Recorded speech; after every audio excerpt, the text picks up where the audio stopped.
So Aaron is from the mastermind behind Flern, and it's an amazing Photoshop. This is the Flern. He's been teaching Photoshop for for a really long time. A long time. But we're here today with 10 tips for Photoshop beginners. So without any further ado, I'm going to leave it to you, and we'll do this. Yeah, let's do it. How you guys feeling? Good? Right on. We'll keep this going, and we got a nice keynote. We'll keep it structured. So if you guys have any questions, let me know. But yeah, this is 10 tips for Photoshop beginners. So everything we're going to be doing today is it's in Photoshop, and basically these tips are designed to kind of help you get up and running with Photoshop. So whether you guys are total novices, maybe you've opened the program a couple of times, these are just tips that are they're coming after years and years of use. These are going to be things that you can say like, oh, okay, cool. I understand how to use, let's say, if I wanted to color my image, I want to add some warm or some cool to my image, things like that. Now I know the right tool to choose for that. So yeah, let's go ahead and get into it. All right, so we're going to use a keynote here, basically as our guide for our 10 tips for Photoshop beginners. Look at that. I made that in Photoshop, by the way.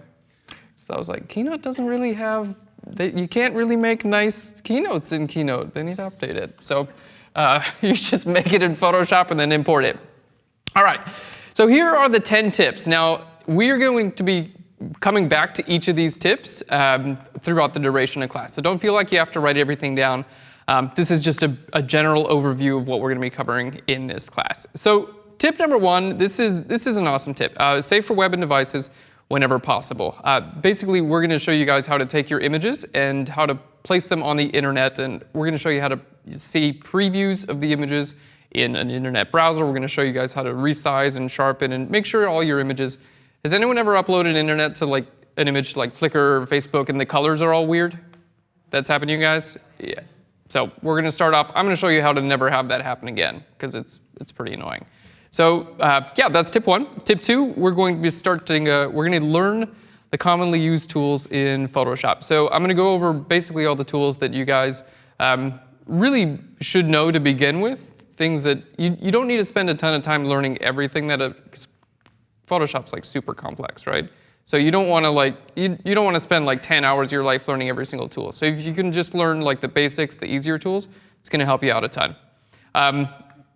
Tip 3, make the most out of selections. I'm going to show you guys how to work with selections in Photoshop, how to add to selections, subtract from selections, and actually what you would actually wind up doing with those selections. And back to number 4, use layer effects with the type tool. So we'll go through the type tool, show you some different options with that, as well as how to apply layer effects. Has anyone used it like a drop shadow in Photoshop? Yeah, okay, cool. So that's what we mean by layer effects, things like drop shadows, bevel and emboss, things like that. A lot of the time, those can look pretty horrible, like if you don't do them right. So I'm going to teach you basically all the things you need to know in order to do those right, to make sure that they turn out and they actually look good.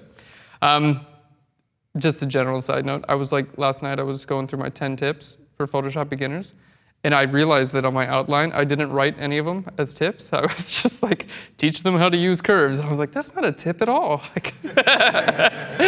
So I had to rewrite these last night to try to make them into tips, but they totally weren't tips. Like number 5 is use curves and levels to color images. I was like, yeah, that kind of sounds like a tip. But I had to get a little creative with my writing here. So yeah, number 5 is use curves and levels to color images. So it's a really great way to color your images, show you kind of how the ins and outs of like a levels dialog, as well as a curves dialog. They can be a little bit daunting if you don't know what all the little sliders and things like that do, and really helpful to learn in Photoshop. Number 6, we're going to be going into layers, masking, and showing you guys how to do some like structure, organization, things like that, and how to keep everything grouped. So when you're working through an image, you're going to stay really focused and on track. You're not going to get confused by a whole bunch of layers.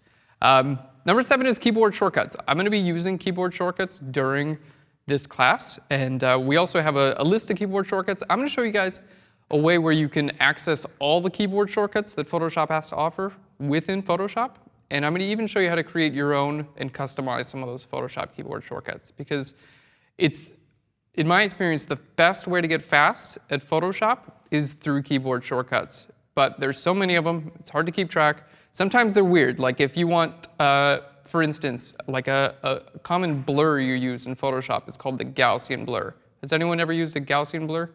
Okay, cool. Well, there's no keyboard shortcut for it by default. So I just created my own. So I hold Shift Option Command, which is just these 3 keys on the left, and hit G for Gaussian blur. So if a keyboard shortcut is included in Photoshop that doesn't make sense to you, like if you want something to be, Command P, and by default it's print, but you want it to be pen tool or something, you can create your own keyboard shortcuts. You can customize all the keyboard shortcuts in Photoshop. Make it easier for you guys to remember. Number 8, we're going to have some fun with the filter gallery, basically applying filters to your images. It's a really cool way where you can get your images to look a little bit more artistic. You're going to range from like totally hokey, like the cheesiest things you've ever seen, something you would not want to put in your portfolio, and then we'll show you some things that are actually pretty useful that you would actually wind up using in your work. Number 9, similar but different, the clone stamp and the healing brush tool. Both very useful, commonly used tools in Photoshop, and I'm going to show you the main differences between the 2 of those. And at number 10, we're going to be blending layers together for more believable effects and for things like coloring and whatnot. So I'm excited. We have any? Everyone's pumped up in the chats. We're good to go. Pumped up, and we have some of our regulars. Cayenne, who's from New Orleans, is a big fan of yours because he loves the compositing stuff. But a lot of good positiveness in here. It's good.